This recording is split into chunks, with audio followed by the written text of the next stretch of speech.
नमस्कार, प्रणाम, सलाम वालेकुम। और आज हमारे साथ जुड़ रहे हैं असदुद्दीन ओवैसी साहब, प्रधान है AIMIM के, ऑल इंडिया। आपके तो पार्टी के नाम में ही मुसलमीन है और हमेशा लोग कहते हैं कि आप सेक्युलर बात जी, तो सेक्युलर कैसे हो गए जब आपकी पार्टी के नाम पर खुद मुसलमान शामिल है नाम में? इसलिए सेक्युलर है क्योंकि भारत के संविधान के तहत और इलेक्शन कमीशन के रिप्रेजेंटेशन ऑफ पीपल्स एक्ट के तहत हमारी पार्टी रजिस्टर्ड है और कोई पॉलिटिकल पार्टी उस वक्त तक रजिस्टर नहीं की जाती जब तक कि वो भारत के संविधान को नहीं मानती। दूसरी बात यह कि जहां तक नाम का सवाल है तो अकाली दल भी है, शिवसेना भी है, TRS भी है, तेलुगु देशम भी है, AIADMK है, DMK है, TMC है, तो ये सब पार्टियां हैं। असदुद्दीन ओवैसी साहब, इस वक्त उत्तर प्रदेश के चुनाव पर सारी नजरें आप पर है, लेकिन लोग पूछ रहे हैं कि आपका निशाना कहां पर है और नजरें कहां पर है? उत्तर प्रदेश की मुख्यमंत्री की कुर्सी पर? नहीं, बिल्कुल नहीं है। मेरी नजरें इन चीजों पर नहीं है। मेरी नजरें इस पर लगी हुई है कि उत्तर प्रदेश में जो सबसे पहली हमारी जिम्मेदारी है कि बीजेपी की सरकार ना बने, और दूसरी हमारी जिम्मेदारी यह है हमारी पार्टी के कैंडिडेट्स की कामयाबी हो। और हमारा मानना यह है कि उत्तर प्रदेश में हर समाज का एक नेता है, उनका एक पॉलिटिकल एम्पावरमेंट हुआ है जिसकी बुनियाद पर उनके तकालीफ, उनके मसाइल, उनके हल हुए हैं किसी हद तक।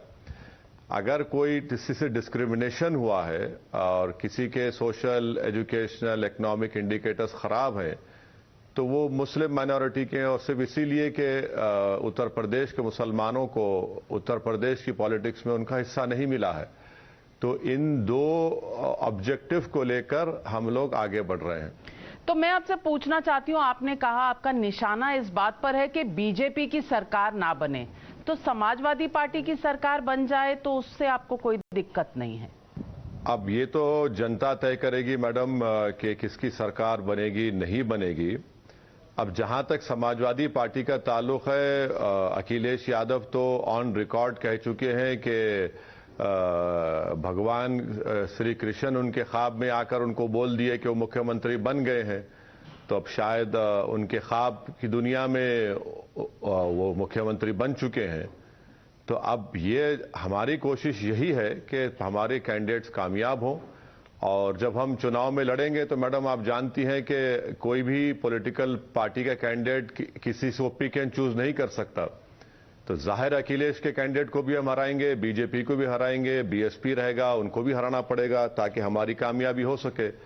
पिछली बार आप 38 सीटों पर लड़े थे उत्तर प्रदेश में। 2017 के चुनाव में 37 पर जमानत जब्त हो गई थी। इस बार क्या गारंटी है कि आप जितनी सीटों पर लड़ेंगे सब पर आप किसी ना किसी को हरा ही देंगे? मैडम, इंसान की जिंदगी की गारंटी कोई नहीं दे सकता, मौत तो बरख है। मगर मैं ये बता सकता हूं कि 5 साल में हमारी पार्टी के जिम्मेदारों ने संगठन पर बहुत मेहनत की, और 5 साल में कई हमने जिला परिषद के जो चुनाव हुए थे आज से 6 महीने पहले, हमने 22-23 जगह पर कामयाबी हासिल की और 20-25 जगह पर दूसरे मुकाम पर आए। तो मुझे यकीन है कि पहले से बनिस्बत अच्छा परफॉर्मेंस होगा। उत्तर प्रदेश की जनता हमको अपनी दुआओं से, आशीर्वाद से, वोट से हमारे कैंडिडेट्स को कामयाब करेगी। आपकी बात सही है, 2017 में आपने जो आंकड़े बताए बिल्कुल सही है, मगर अभी बहुत जमीन आसमान का फर्क हुआ है। बहुत अच्छी हम लोगों ने अब तक कैंपेनिंग की कोड ऑफ कंडक्ट के इम्पोज होने से पहले, तो मुझे यकीन है कि अच्छा होगा। हाँ जी, कोड ऑफ कॉन्डक्ट से पहले आपने बहुत सी ऐसी बातें कही जो शायद कोड ऑफ कॉन्डक्ट के बाद आप नहीं कह सकते थे। आपने कहा था कि अल्लाह उनको ठीक करेगा जो इस वक्त योगी की शरण में हैं, अल्लाह उनको ठीक करेगा। बहुत अच्छी बात थी जो आपने कोड ऑफ कॉन्डक्ट से पहले कह दी, इसलिए शायद आपने धर्म संसद पर इतनी ऑब्जेक्शन रेज की है, लेकिन आप पर कोई FIR नहीं हुआ। अब मैडम, मैं आपको थोड़ा आपके इल्म में इजाफा करना चाहता हूं कि मैंने किसी भी अपनी स्पीच में धर्म संसद की तरह ये नहीं कहा कि किसी एक मजहब को मारने से इंसानियत बच जाएगी। मैंने ये नहीं कहा कि एक एक्स प्रधानमंत्री को पार्लियामेंट में गोली मार देनी चाहिए थी। मैंने ये नहीं कहा कि मिलिट्री को इस्तेमाल करके 20 लाख मुसलमानों का जेनोसाइड कर दिया जाए। मैंने ये कहा कि मेरा बिलीफ सिस्टम ये है, जो संविधान मुझे इस बात की इजाजत देता है कि मैं अपने बिलीफ पर चलूं, और मेरा बिलीफ ये कहता है कि जो लोग जुल्म करते हैं वो अगर बच जाएंगे तो कुदरत का कानून उससे उनसे इंसाफ करेगा। तो इसमें बुरी बात क्या है, क्योंकि हर बुराई का खात्मा तो होगा ना, हर जुल्म का खात्मा होगा।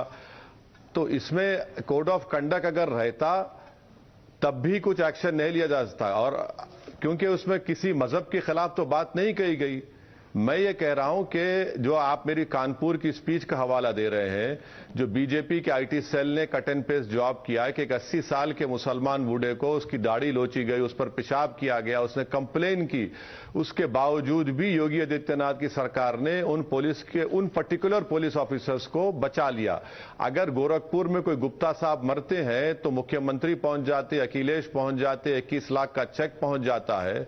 वही काशगंज का अल्ताफ पुलिस स्टेशन में उसको मार दिया जाता है तो कोई पूछने वाला नहीं है। 22 CAA NRC के प्रोटेस्ट में 22 मुसलमानों को आपने कहा कि आपने कभी मजहब की बात नहीं करी। आपकी तो बात ही यहां से शुरू हुई थी कि उत्तर प्रदेश में चीफ मिनिस्टर या डेप्यूटी चीफ मिनिस्टर मुसलमान होना चाहिए, क्योंकि हम 20% हैं, यादव या दूसरे अन्य कास्ट जो हैं ये तो 6-7% ही होते हैं, 11% ही होते हैं। तो क्या ये मजहब की बात नहीं है, क्या ये कास्ट की बात नहीं है? मुझे नहीं मालूम था कि यादवों का कोई रिलीजन नहीं होता। मुझे नहीं मालूम था, आज मालूम हो रहा है आपके जरिए से, कि ठाकुरों का रिलीजन नहीं होता। मुझे ये नहीं मालूम था कि ब्राह्मणों का, बनियों का, राजभरों का, मौर्या का कोई रिलीजन नहीं होता, कुर्मियों का रिलीजन नहीं होता, कुशवाहों का रिलीजन नहीं होता। मुझे ये आज पता चल रहा है कि सिर्फ मुसलमानों का रिलीजन होता है। तो आप मुझे नहीं मालूम था कि बीजेपी कहती है कि देश का सबसे बड़ा ओबीसी आप बैरिस्टर साहब हैं, अगर आप कहें कि इस देश का प्रधानमंत्री है, इस देश का अगर कोई राज्य का चीफ मिनिस्टर सिर्फ मुसलमान हो सकता है, तो क्या ये संविधान के तहत कही हुई बात है? मैं पूछना चाह रही हूं आज आपसे। देश का मुख्यमंत्री मुसलमान भी हो सकता है, हिंदू भी हो सकता है, किसी भी कास्ट का हो सकता है। मैं बात कर रहा हूं हिस्सेदारी की। मैं ये कहना चाह रहा हूं कि अगर कोई MY कॉम्बिनेशन की बात करता है और सिर्फ जब पावर मिल जाता है तो Y की अपलिफ्टमेंट की बात करता है, तो इसीलिए हम कह रहे हैं कि जब आप MY के झूठे दावे करते हैं, चीखे मारते हैं और सामाजिक न्याय की आप बात करते हैं, मगर जब सत्ता मिल जाती है तो आप उनको भूल जाते हैं। आप सिर्फ वाई की बात करते हैं, जैसा कि योगी आदित्यनाथ तो अपने आप को योगी कहते हैं, मगर उत्तर प्रदेश में 50% DM जो है वो ठाकुर और ब्राह्मण है। हर पुलिस स्टेशन में एक ठाकुर पुलिस ऑफिसर मिल जाता है। तो यही तो लड़ाई है। अब आप मैडम, एक एग्जांपल आपको देता हूं, मुझे आधा मिनट दीजिए। ये 3 मिनिस्टर अगर जो रिजाइन किए हैं, क्यों रिजाइन किए? वो पावर में रहने के बावजूद भी 5 साल मलाई खाए, उसके बावजूद भी कह रहे हैं कि हमारे समाज से इंसाफ नहीं हुआ। अब आप इसको जक्सटपोज कर लीजिए कि वो मुसलमान, उत्तर प्रदेश का मुस्लिम माइनॉरिटी जिसको कोई पावर नहीं मिला, जिसके एम्पिरिकल डेटा है उसके बैकवर्डनेस का, वो क्या बोले? 3 मिनिस्टर रह चुके हैं और आज कह रहे हैं कि हमसे इंसाफ नहीं हुआ। आपने उनका इंटरव्यू भी किया था, उसमें भी उन्होंने इस बात को कहा था। अब पावर में रहकर इंसाफ नहीं हो रहा है तो वो मुस्लिम माइनॉरिटी जो वोट डाल रही है सब पॉलिटिकल पार्टीज को, उससे सामाजिक न्याय की कोई बात नहीं करता। चलिए, सुनकर अच्छा लगा कि आप टाइम्स नाउ नवभारत बहुत बारीकी से देख रहे हैं, लेकिन मैं आपसे पूछना चाहती हूं, आप अभी राजभरों की बात कर रहे थे। अब राजभर साहब के साथ तो आप अलायंस करना चाहते थे, वो तो चले गए आपको छोड़कर अखिलेश बाबा के पास। अब अखिलेश बाबा के पास जाने के बाद आपको राजभरों से भी प्रॉब्लम हो गई है। अखिलेश MY करते थे, आप कहते हैं वो M को भूल गए हैं। तो आप बीजेपी को भी नहीं चाहते, आप समाजवादी पार्टी को भी नहीं चाहते, आप चाहते क्या हैं और किसको चाहते हैं? मैं मजलूमों को चाहता हूं, मैं इंसाफ को चाहता हूं, मैं जुल्म से नफरत करता हूं, एक्सप्लॉयटेशन से नफरत करता हूं, और मैं उन ताकतों से नफरत करता हूं जो हुकूमत के आगे अपना घुटना नहीं बल्कि अपना ईमान और ज़मीर बेच देते हैं। तो ये मेरी चाहत और नफरत का पैमाना है। और अगर मैं भारत के संविधान के तहत, जिसमें प्रियम्बल में लिबर्टी, इक्वालिटी, जस्टिस, फ्रेटर्निटी की बात बाबा साहब अम्बेडकर ने की, वो कैसे हासिल होगा? सिर्फ तकारीर के जुमलों से हासिल होगा, ये मीठी मीठी बातों से, या सेमिनार हॉल में बैठकर? उसके लिए पॉलिटिक्स में आपको एक पॉलिटिकल फोर्स बनना जरूरी है। और मेरी पूरी कोशिश यही है कि भारत के संविधान को, भारत के सिस्टम में, डेमोक्रेसी में और उसको मजबूत किया जाए। उसका तरीका यह है कि अल्पसंख्यक समाज को उनको उनका हिस्सा मिले। सिर्फ हम वोट डालने की एक ATM मशीन तो ना बन जाए। एक एग्जाम्पल आपको देता हूं, आपको मेरी बात को कोराबोरेट करने के लिए। इमरान मसूद समाजवादी पार्टी ज्वाइन की एक सिटिंग MLA के साथ, अखिलेश यादव ने उनको कहीं का नहीं रखा, बेइज्जती कर दी, उनकी टिकट तक नहीं दिया उनको, एश्योरेंस देकर। यही तो मैं कह रहा हूं, जो पहला पॉइंट मैंने किया था ना कि MY, आप तो सिर्फ Y की बात करते हैं। तो आप चाहते हैं कि बोटी बोटी जो प्रधानमंत्री की करें, उन्हें टिकट भी मिलना चाहिए। आपको इमरान मसूद साहब मुसलमान नजर आ रहे हैं और उनके साथ तौहीन हुई, ये आपको नजर आ रहा है, लेकिन मोहसिन रजा साहब योगी आदित्यनाथ के कैबिनेट में है, वो आपको नजर नहीं आ रहा। ये आपके चश्मे पे कौन से रंग का शीशा लगा हुआ है? मेरे चश्मे पर भारत के संविधान चढ़ा हुआ है और रंग है भारत के नेशनल फ्लैग का। मैडम, मेरे चश्मे पे अगर आपको नजर नहीं आ रहा तो मैं माजरत चाहता हूं, मगर मेरा चश्मा ठीक है। जहां तक रहा सवाल, आपने मोहसिन रजा का कहा, क्या मोहसिन रजा को मैडम नविका कुमारी ये बता रही हैं, ब्रेकिंग न्यूज कर रही है कि उनको इस विधानसभा के चुनाव में उनको टिकट दिया जाएगा? क्या बीजेपी के 300 MLAs में एक भी मुसलमान MLA जीत कर आया? क्या बीजेपी के 306 MPs लोकसभा में जो उसमें एक मुसलमान MP है? नहीं है। क्यों नहीं है, इसका सवाल देना पड़ेगा सबको। जहां तक इमरान मसूद की तकरीर का मामला है, वो जेल को जाकर आए, मगर जहां तक मुख्यमंत्री की तकारीर, योगी की तकारीर का मामला है, अखिलेश यादव ने जब मुख्यमंत्री थे तो सैंक्शन तक नहीं दिया, और योगी मुख्यमंत्री बनने के बाद खुद पर अपने केसेस विड्रॉ कर लिए। ये सच्चाई है, ये भी हकीकत है। मैं आपसे पूछना चाहती हूं, आपने धर्म संसद की बात कही। अब धर्म संसद की बात अगर ले लें तो कालीचरण महाराज अरेस्ट हो गए, उसके बाद जो हरिद्वार के यहाँ बोलने वाले थे महाराज, वो भी अरेस्ट हो गए। लेकिन मुझे ये बताइए कि तौफीक रजा साहब बैठे हैं कल कांग्रेस के डायस पर, कांग्रेस के प्लेटफॉर्म पर, और वो तौफीक रजा, वो जब हेट स्पीच करते हैं कि इस देश का युवा है वो मारकाट कर देगा, मुस्लिम युवा निकलकर सबकी एरोगेंस बराबर कर देगा, वो आपको हेट स्पीच नहीं लगती? उस पर आपका कोई ट्वीट नहीं आता, ऐसा क्यों ओवैसी साहब? संविधान आप समझते हैं तो तौफीक रजा की बातों को भी, तौकीर रजा की बात भी आपको समझ आई होगी। क्यों नहीं आपने ट्वीट किया, क्यों नहीं उनका अरेस्ट मांगा? मैं मौलाना तौकीर रजा की पर्सनली बड़ी इज्जत करता हूं। वो कांग्रेस पार्टी में गए, ये सवाल का जवाब कांग्रेस पार्टी को देना चाहिए। मगर अगर वो ऐसी स्पीच दिए हैं तो फिर योगी सरकार क्या कर रही है? उन्होंने बरेली में तमाम जुमे के बाद मुसलमानों को जमा करके कहा कि आइए और हमको आप मार दीजिए, क्योंकि धर्म संसद में इस बात का ऐलान किया गया था कि मुसलमानों का जेनोसाइड किया जाएगा। अब अगर उन्होंने ये बात कही है तो फिर सरकार को देखना पड़ेगा ना मैडम, कौन रोक रहा है सरकार को? सरकार तो आपकी है। तो ओवैसी साहब, आपके कहने का मतलब है कि आप धर्म संसद की स्पीचें ज्यादा सुनते हैं, लेकिन जो मौलाना साहब आपको इतने पसंद आते हैं उनकी स्पीचें शायद आप पूरी नहीं सुनते।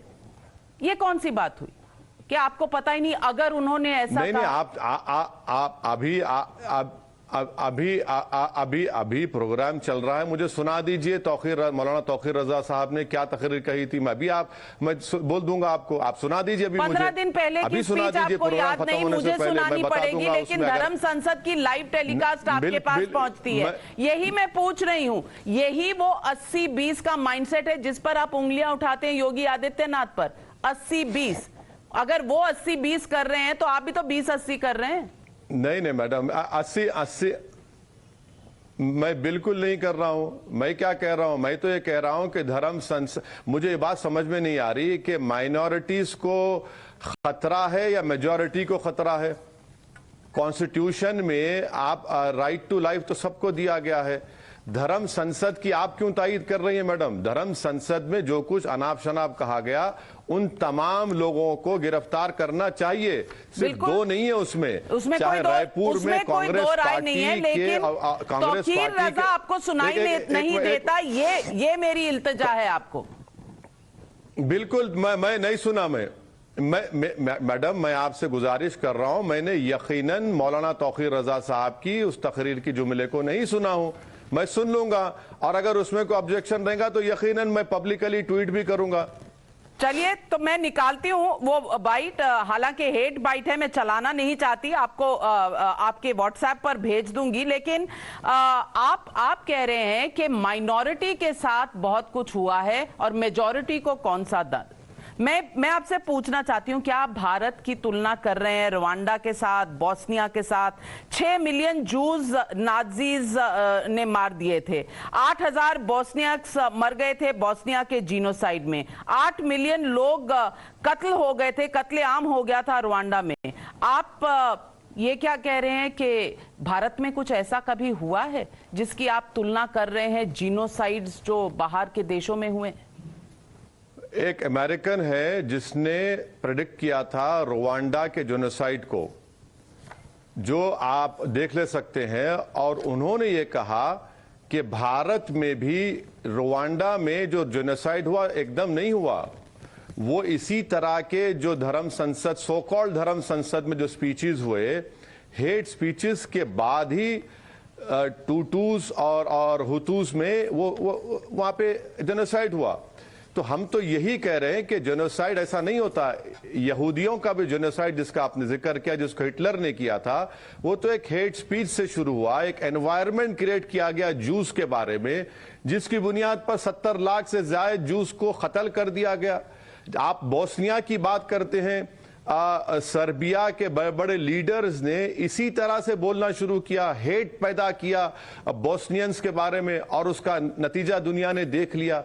तो ये तो जितने जेनोसाइड के एक्सपर्ट्स हैं मैडम, वो कह रहे हैं, वो मैं नहीं कह रहा हूं, आप देख लीजिए, वो कह रहे हैं कि भाई ये निशानियां नजर आ रही हैं, इसको रोकने की जरूरत है। और देश के प्रधानमंत्री को कम से कम एक ट्वीट कर देते कि भाई ये जो वो देश के प्रधानमंत्री है ना, उन्हें किसी आइडियोलॉजी के प्रधानमंत्री तो नहीं है। की क्या जरूरत है? जब अरेस्ट हो रहे हैं, जब अरेस्ट हो गए यति नरसिंहा नंद जी, कालीचरण जी अरेस्ट हो गए, जितेंद्र नारायण सिंह त्यागी जो पहले वसीम रिजवी कहा जाता था जिनको, वो भी अरेस्ट हो गए। तो ट्वीट से क्या साबित करना चाह रहे हैं? ट्वीट तो आपको करना चाहिए क्योंकि आप पावर में नहीं है, वो तो अपने एक्शन से बता रहे हैं। लेकिन मैं एक बात और आपसे पूछना चाहती हूँ, मौलाना तौकीर रजा ने जो कहा, I want to tell my Hindu brothers. एक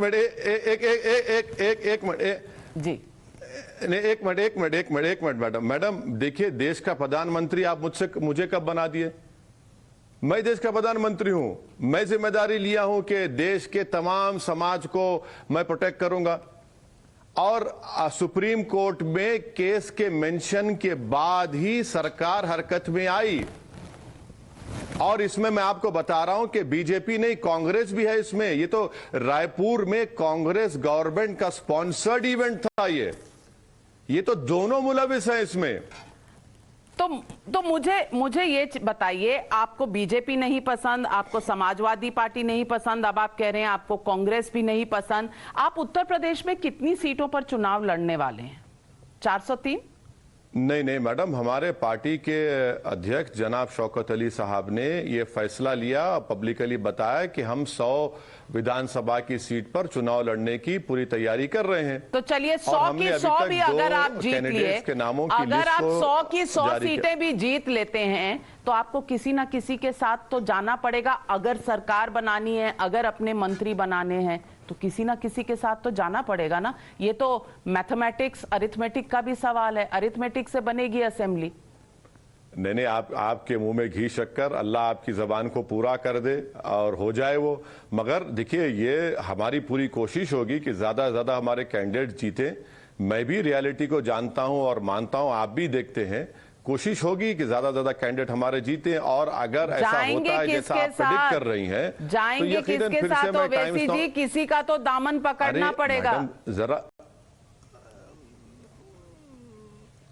नहीं, किसी का दामन क्यों पकड़ेंगे? खुदा ना खास्ता हम किसी का दामन क्यों पकड़ेंगे? हमारे को जरूरत ही नहीं है। जब नतीजा आ जाएगा, अगर जरूरत पड़ेगी तो यकीनन जब आपके टीवी चैनल पर पहले आ जाएंगे, और आपका सौमित जो है छोड़ने वाला नहीं है, वो पकड़ के लाके बिठा देगा आपके सामने, और आप सवाल कर लीजिए, जवाब दे देंगे आपको हम। तो आप पहले से सोच के नहीं रखते क्योंकि आपको लगता है कि कहीं बंगाल जैसा हाल ना हो जाए, तमिलनाडु जैसा हाल ना हो जाए? क्योंकि बंगाल ने भी आपने सीटें लड़ी थी, सब में डिपॉजिट जब्त हो गया आपका। तमिलनाडु में भी 3 सीटें लड़ी थी, बंगाल में 6 सीटें, दोनों जगह आपकी डिपॉजिट जब्त हो गई। हाँ, 2020 में बिहार के असेंबली इलेक्शन में 20 सीटें लड़ी थी और 6 सीटें जीती थी, और 14 में डिपॉजिट जब्त हो गया। तो इस बार उत्तर प्रदेश में कुछ तो बताइए, 100 में से कितनी आएंगी और कितनों पे जब्त होगी डिपॉजिट?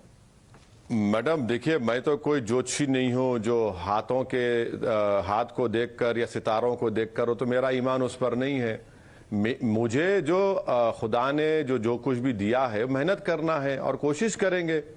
तो अब ये ना तो मैं सेफोलॉजिस्ट हूं कि मुझे इतना बोल सकता हूं, लेकिन ना मैं डेटा क्रंचर हूं। आप बैरिस्टर हैं और कॉमन सेंस है। तो 100 सीटें लड़ने वाले किसी ना किसी के साथ तो जाएंगे ना, अगर उन्हें सरकार में चाहिए अपना हिस्सेदारी की आप बात करते हैं। तो कौन है ऐसा? क्या कांग्रेस के साथ जाएंगे? कांग्रेस की अगर बहुमत आती है या थोड़ी सी कसर रह जाती है, क्या समाजवादी पार्टी के साथ जाएंगे?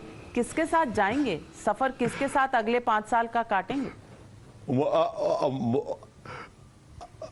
मुझे बड़ी खुशी हो रही है कि नविका कुमार को आज भी कांग्रेस से उम्मीद बाकी है। मुबारक हो आपको, मुझे तो बाकी नहीं है।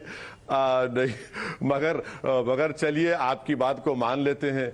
मगर जनता जब फैसला देगी, नतीजा क्या आएगा, और उसके मुताबिक ही तो हम कुछ बात कर सकेंगे। तो मुझे नॉलेज ऑफ अनसीन तो नहीं है ना। हाँ, कॉमन सेंस मुझे ये कहता है कि मेहनत करो, कॉमन सेंस मुझे कहता है कि स्ट्रेटेजिकली काम करो, और जब नतीजा आ जाएगा तो कॉमन सेंस के लिहाज से फैसला भी लिया जाएगा इंशाल्लाह। आपने कहा कि सपने में अखिलेश यादव के कृष्ण जी आए थे और वो बन चुके हैं मुख्यमंत्री। मैं आपसे पूछना चाहती हूं, इस बार अखिलेश जी ओबीसी लीडर्स को तोड़ कर बीजेपी से लेकर जा रहे हैं। इस बार अखिलेश जी की और समाजवादी पार्टी की क्या पॉलिटिक्स रहेगी और क्या ये जमीन पर सफल होगी? अब मुझे नहीं मालूम मैडम कि कितना वो सफल होंगे या फिर नाकाम होंगे, मगर मेरा मानना यह है कि अखिलेश यादव का एक बहुत बड़ा गोल्डन अपॉर्चुनिटी थी। अगर वो 2021 जून जुलाई में अगर वो निकल जाते कोविड की सेकेंड वेव के दरमियान में, जब उत्तर प्रदेश की जनता बिल्कुल अपने आप को यतीम और लाचार महसूस कर रही थी, तो एक मौका उनको बहुत बड़ा वो खो दिए। अब देखिए, अब जो ये सब नेताओं को ले रहे, मैं वही तो बात आपसे कर रहा हूं कि ये 4.5 साल मंत्री रहे बीजेपी में, उसके बावजूद भी वो कह रहे हैं कि हम अपने समाज को इंसाफ नहीं दिला सके, अपनी कास्ट को। तो इसीलिए मैं कह रहा हूं कि यही मुस्लिम उत्तर प्रदेश के जो माइनॉरिटी हैं, उनको भी सोचना पड़ेगा कि भाई आपको अपना हिस्सा मिलेगा नहीं मिलेगा, और कैसे मिलेगा, कौन दिलाएगा आपको। और जब तक आप अपनी एक पॉलिटिकल लीडरशिप को क्रिएट नहीं करेंगे, अपने आप कामयाब नहीं होंगे, तभी तो जाके हिस्सा मिलेगा। सिर्फ रोने से पुकारने से कोई आपको हिस्सा नहीं देने वाला तो है। ये जमहूरियत की रियलिटी है। आपको लगता है कि अगर आतीक अहमद आपके साथ आ जाएं तो हिस्सा मिलेगा?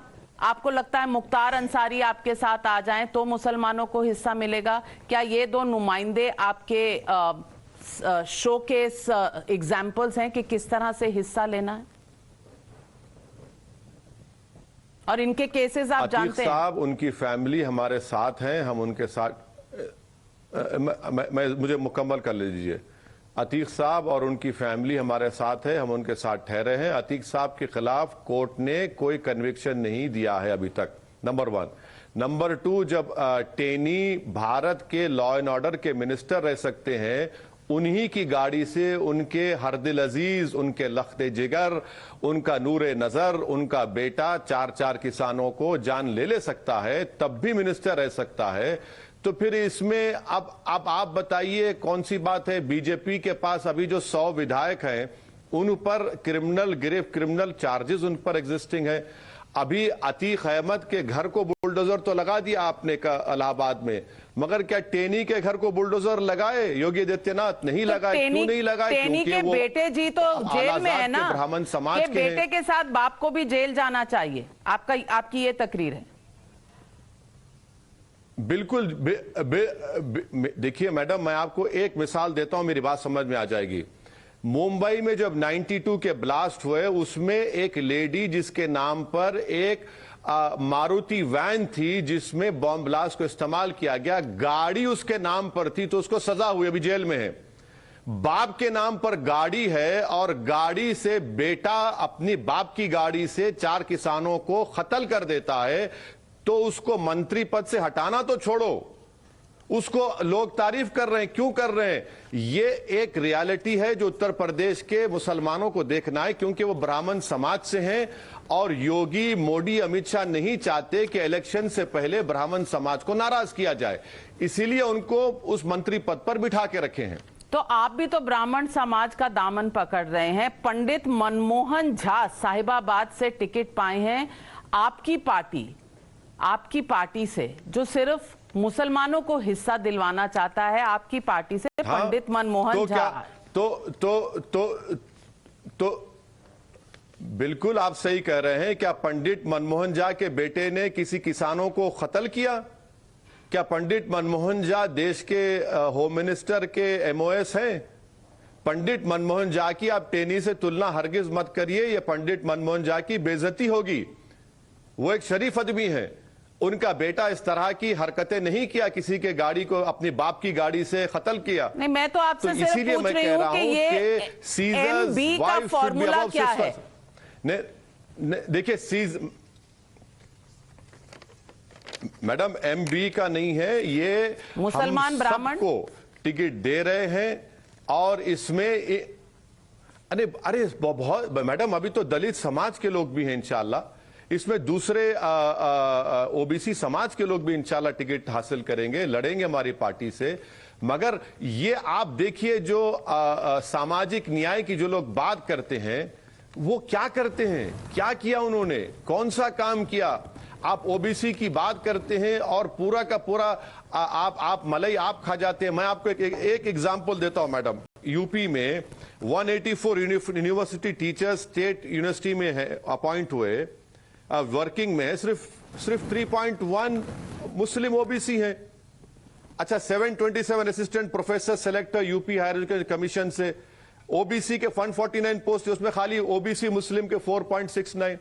अरे बताइए ना, ये क्यों हो रहा है? फिर जो एमवाई की बात करते हैं, जो सामाजिक न्याय की बात करते हैं, जो सबका साथ, सबका विकास, सबका विश्वास की बात करते हैं, जो दलितों के घर में जाकर खाना खाते हैं, और बताइए फिर ये डेटा क्या कह रहा है पुकार पुकार कर? मैं आपको पूछ रही हूं कि आपको कहा जाता है कि आप वोट कटर हैं। आप वोट काट सकते हैं, लेकिन आप अपना कैंडिडेट जिताना आपके लिए मुश्किल है। ये जो आपको पदवी वोट कटर की मिली हुई है, कोई कहता है आप कांग्रेस की तरफ से करते हैं और उनके साथ आप यूपीए सरकार में हिस्सेदार भी थे, कोई कहता है आप बीजेपी की बी टीम है।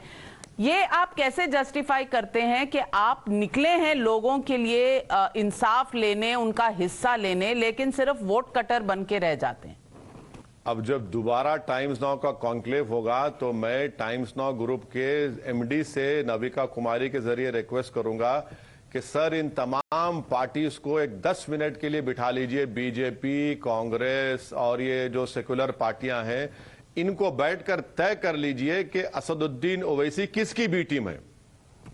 ये बड़ा ही ब्रेकिंग न्यूज का आइटम होगा, यकीन मानिए, और इतनी टीआरपी आएगी मैडम आपको कि कभी इतनी नहीं आई होगी आपको।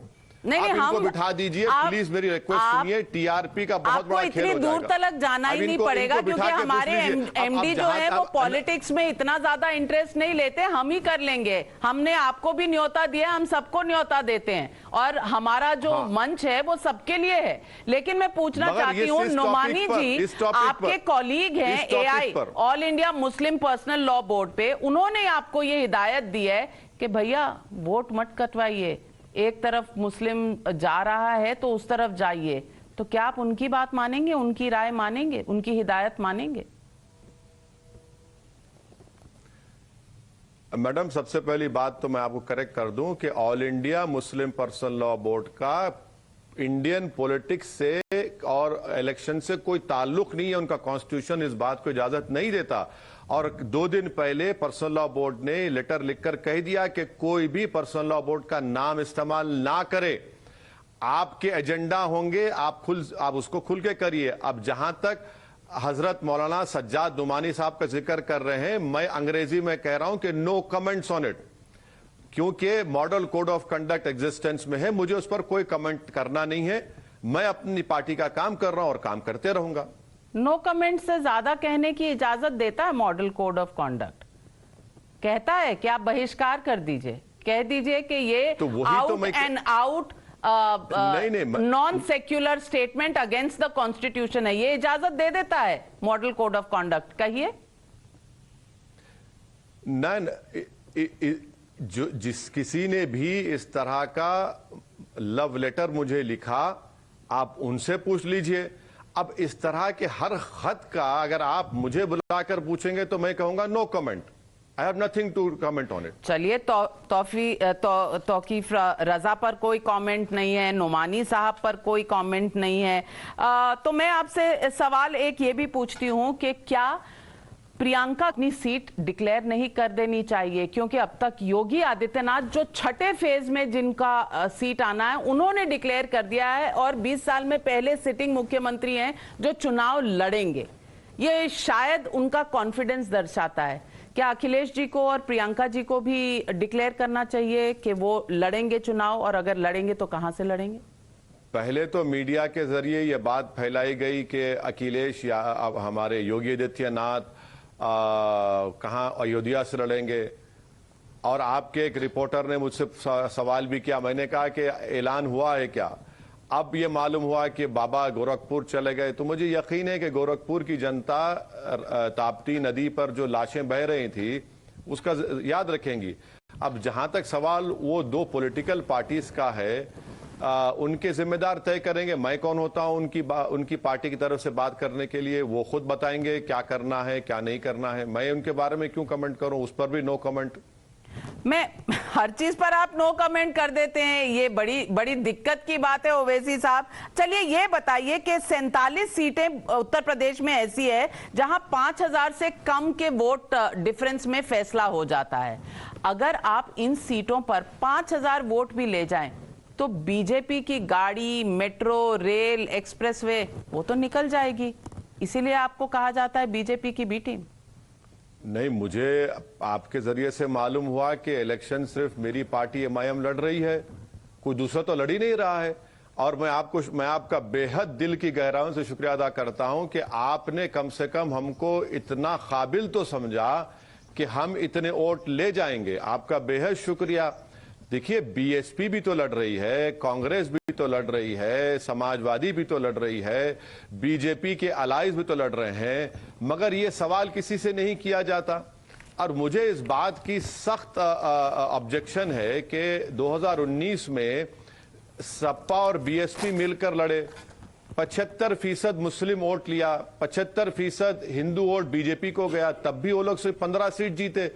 तब ये कोई नहीं कहा कि भैया आपको मुस्लिम वोट तो मिला, हिंदू वोट क्यों नहीं मिला, यादव वोट क्यों नहीं मिला, आपको पासी धोबी वोट क्यों नहीं मिला, आपको ओबीसी का वोट क्यों नहीं मिला।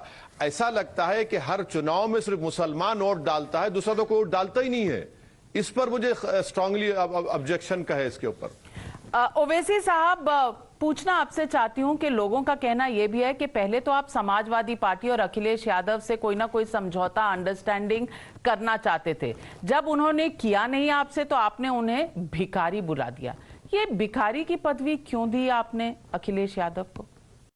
मैं आपको बताना जरूरी समझता हूं कि जब मीडिया के जिम्मेदारों ने हमसे सवाल किया कि आप इस चुनाव में अलायंस करेंगे, तो मैंने कहा कांग्रेस और बीजेपी को छोड़कर हम अलायंस करेंगे, मगर इसका हरगिज ये मतलब निकालना गलत है कि हम बेचैन थे कि हमारा अलायंस हो जाए समाजवादी पार्टी से।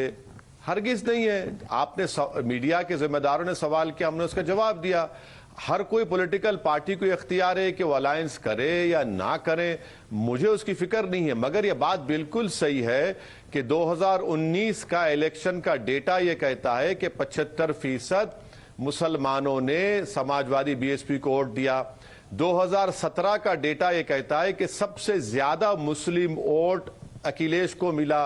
2012 का डेटा यह कहता है कि सबसे ज्यादा मुस्लिम वोट समाजवादी पार्टी को मिला। मगर वोट तो आपको हमने भीख में दे दिया, मगर आपने हमको भिखारी बनाकर रख दिया। मुजफ्फरनगर का राइट हुआ तो आजादी के बाद 50,000 मुसलमान बेघर हो गए। आपने इंसाफ नहीं किया। आप 19 में आपके पास आजम खान साहब जीत गए, शफीकुर रहमान बर्ग जीत गए, डॉक्टर एसटी हसन जीत गए, और आप जीते और आपके वालिद साहब जीते।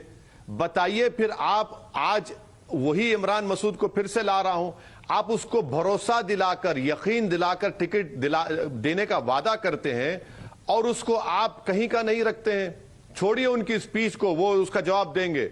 मगर सवाल इसका यह है ना मैडम कि अगर आप किसी को बुलाकर, जबान देकर, यकीन दिलाकर अपनी पार्टी में शामिल कराकर उनको अब जलील और रुस्वा करते हैं, कहीं का नहीं रखते, तो ये उत्तर प्रदेश के मुसलमानों को देखना है।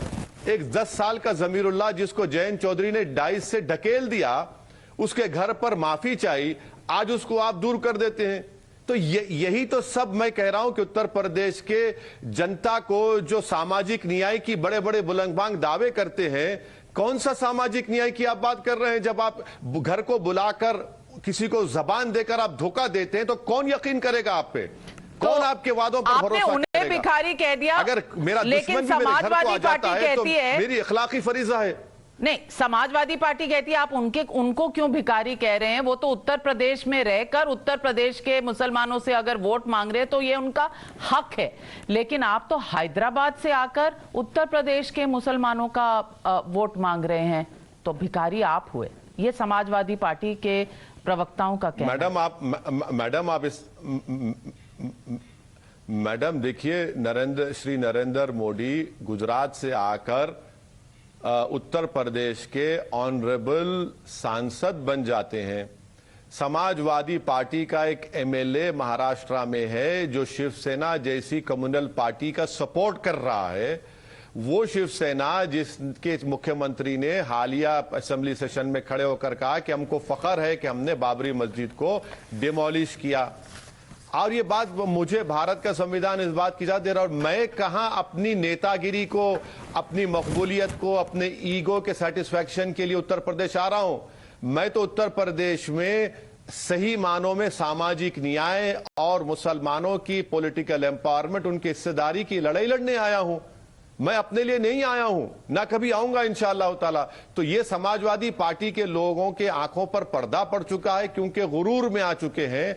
और अखिलेश तो खैर मुख्यमंत्री बन जरूरत नहीं है अभी, क्योंकि वो सबसे कह रहे हैं कि मैं बन चुका हूं भैया, अब आप घर में बैठ जाइए। तो ठीक है, घर में बैठिए, गुलाब जामुन खा लीजिए और ख्वाब में आप राजभवन चले जाइए और ख्वाब में राजभवन में शपथ ले लीजिए, हो गया काम। अब इसमें क्या बाकी रहा? चलिए ओवैसी जी, मेरे इंटरव्यू का एक छोटा सा हिस्सा है जिसको हम रैपिड फायर हिस्सा कहते हैं। इसमें जल्दी जल्दी मैं सवाल पूछूंगी, छोटे सवाल, और आपको छोटे छोटे जवाब देने हैं। तो चलिए शुरू करते हैं रैपिड फायर। देश का सबसे बड़ा नेता कौन? जी, देश का सबसे बड़ा नेता कोई है ही नहीं अभी। देश का सबसे बड़ा नेता इंशाअल्लाह ताला देश की जनता ही है, जो भाग रहे हैं आप, भाग रहे हैं आप। सबसे बड़ा नेता कौन? आपको एक वर्ड में जवाब देना है। ना ना ना नहीं, मेरा मानना यह है कि इस देश में अगर सबसे बड़ा नेता हुआ है गांधी से बड़ा तो अंबेडकर, मेरा मानना वही है। अरे प्रेजेंट टाइम की बात करिए, हिस्ट्री खत्म हो गई, ये कोई इतिहास का लेसन थोड़ी है। ना ना ना ना ना मैडम, हिस्ट्री तो कभी खत्म नहीं होगी अंबेडकर की। ना अंबेडकर की हिस्ट्री खत्म होगी, ना सालार की हिस्ट्री खत्म होगी। ये तो जिंदा हैं। हमको ये लोग फ्यूचर दिखाते हैं, ये लोग हमको उम्मीद दिलाते हैं अपनी कुर्बानियों से।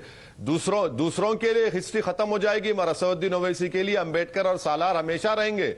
ये नहीं, हिस्ट्री खत्म नहीं होगी इनके लिए, तो ये खुद हिस्ट्री का हिस्सा है। चलिए फिर मैं आपको ऑप्शंस देना शुरू कर देती हूं। किसमें बेहतर लीडरशिप क्वालिटीज हैं, योगी या अखिलेश यादव?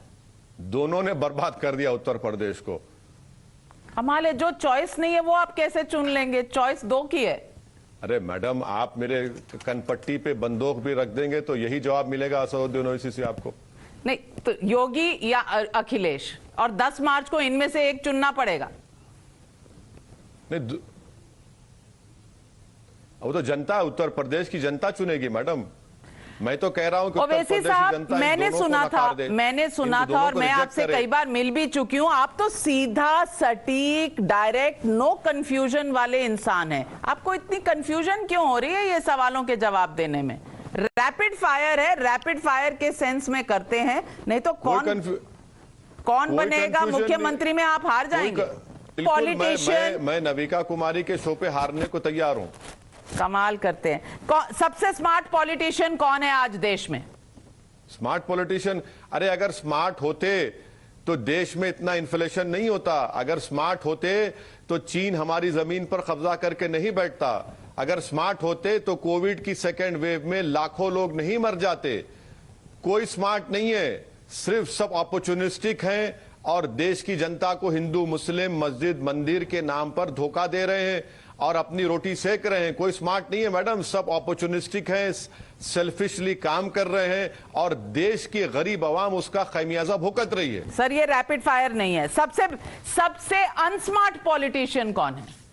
ये तो आपकी लिस्ट लंबी होगी। ठीक है, चलिए क्या कहा आपने? सबसे अनस्मार्ट या अनस्ट्रेटेजिक पॉलिटिशियन कौन है? देखिए, स्मार्ट पॉलिटिशियन किसी हद तक मैं कह सकता हूं कि हमारा तेलंगाना का चीफ मिनिस्टर केसीआर है। चलिए, और ओडिशा के सीएम हो सकते हैं स्मार्ट। और अनस्मार्ट? अनस्मार्ट में तो लंबी लिस्ट है मैडम, बहुत बड़ी लंबी लिस्ट है। पहला नाम बता दीजिए, बस पहला नाम। लंबी लिस्ट है, टॉप ऑफ द लिस्ट का पहला नाम। उसमें असदुद्दीन ओवैसी भी आ सकता है। मैं अपने आप को स्मार्ट नहीं समझता हूं। सर वो नीचे आएगा ना, ऊपर वाला नाम बता दीजिए। ऊपर ही डाल दीजिए मैडम मुझे, क्योंकि हम तो बदनाम जमाना है, तो जाहिर है चलिए बदनाम हो तो क्या हुआ, नाम इतना तो सेफ खेल रहे हैं आप। अगर बैटिंग ही नहीं करेंगे तो रन कैसे बनेंगे? आपके हिसाब से मुस्लिमों को किसने सबसे ज्यादा ठगा? कौन सी पार्टी? पूरे कांग्रेस या BJP? Congress, BJP, Samajwadi party, BSP? सुनिए,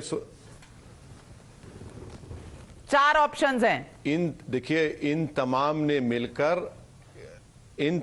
ने मिलकर मुसलमानों का ये हाल कर दिया उत्तर प्रदेश में और देश में। सर आपको लाइफलाइन लेनी पड़ेगी और आप 4 में से एक बताइए, नहीं तो आप फेल होते हुए नजर आ रहे, पास ही नहीं हो रहे।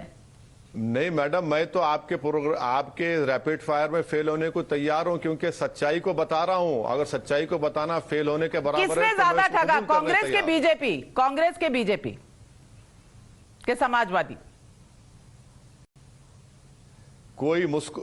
कोई मुस्कुराकर वार करता है, कोई गुस्से में वार करता है। फर्क यही है बस। एक चीज जो भारत के इतिहास में बदलना चाहते हैं आप? भारत के इतिहास में बदलने का अगर होगा तो मैडम काश गांधी का कत्ल ना होता, काश दिल्ली मैसेकर ना होता, काश सिखों का जेनोसाइड ना होता, चलिए, काश इतने फसादात ना होते। धर्म और राजनीति में से एक जमीन चुनना में ना हुआ तो बैठता। किसको चुनेंगे, धर्म या राजनीति? संविधान को। शरिया कानून बेहतर है या संविधान भारत का संविधान? संविधान शरीयत पर अमल करने की इजाजत देता है, तो इसलिए कहूं संविधान। मुझे मालूम था आप ये सवाल करने वाले हैं, इसलिए मैंने संविधान कहा। भारत माता की जय या अल्लाहू अकबर? जय हिंद। भारत माता नहीं कहेंगे। पॉलिटिक्स में नहीं होते तो क्या कर रहे होते? नहीं, जय हिंद कहेंगे। अरे क्या कर रहे होते कुछ भी नहीं कर रहे होते, क्या है नहीं मालूम मैडम। ये सवालात जो है ना, ये बड़ा बड़ा ये कोर्स से बाहर का आ गया लगता है। नहीं मालूम आप इतने साल गुजार दिए। पॉलिटिकल करियर का फाइनल डेस्टिनेशन क्या है? आपकी मंजिल क्या है पॉलिटिकल लाइफ में?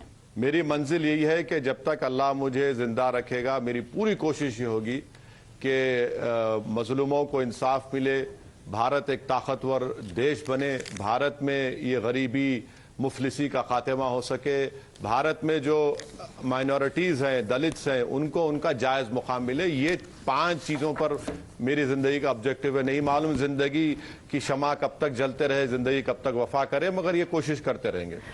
2024 में प्रधानमंत्री कौन, मोदी या कोई और? 2024 तो बहुत दूर है मैडम, अभी तो यूपी हो जाने दीजिए, फिर 24 से पहले यूपी में योगी या अखिलेश, कौन जीतने वाला है? प्रोजेक्शन क्या है? प्रोजेक्शन ये है कि जिन उत्तर प्रदेश के जनता की मां बहनों की लाशें तीर रही थी, जो नौजवान बेरोजगार, अवसर जवाब देंगे। और कांग्रेस उभर कर वापस सत्ता में आ सकती है, हाँ या ना? हम हैदराबाद में एक कहावत कहते हैं कि बासी कड़ी को कभी उबाल नहीं आता। योगी आदित्यनाथ के लिए सबसे बड़ा चैलेंजर कौन, ओवैसी या अखिलेश? उत्तर प्रदेश की 21 करोड़ जनता योगी आदित्यनाथ का सबसे बड़ा चैलेंज देगी इंशाअल्लाह ताला। अगर आप खाली समय पाते हैं तो क्या करते हैं ओवैसी साहब? अरे क्या करते हैं मैडम, घर में माशाल्लाह से बीवी है, बच्चे हैं, उनके साथ रहते हैं, पार्टी का काम करते हैं, तो वही करते हैं। और क्या करते हैं, नॉर्मल इंसान हो, वो वैसा कोई खास बात नहीं है। चलिए, आज आपने बहुत वो कहते हैं ना कि राहुल द्रविड़ जैसा सिर्फ डिफेंसिव बैटिंग करी है, लेकिन तभी कहा जाता है उनको द वॉल। शायद और राहुल द्रविड़ भारत की क्रिकेट टीम का कोच भी है जी। तो आप कोचिंग दे रहे हैं इस वक्त उनको जो सत्ता पाना चाहते हैं और हिस्सेदारी चाहते हैं, लेकिन क्या होता है उत्तर प्रदेश के चुनाव में, यह आने वाला वक्त बताएगा। हमारे साथ जुड़ने के लिए और हमसे बात करने के लिए ओवैसी साहब आपका बहुत बहुत शुक्रिया। Thank you very much. बेहद शुक्रिया आपने मुझे आने, thank you very much madam, शुक्रिया बहुत बहुत आप, थैंक यू।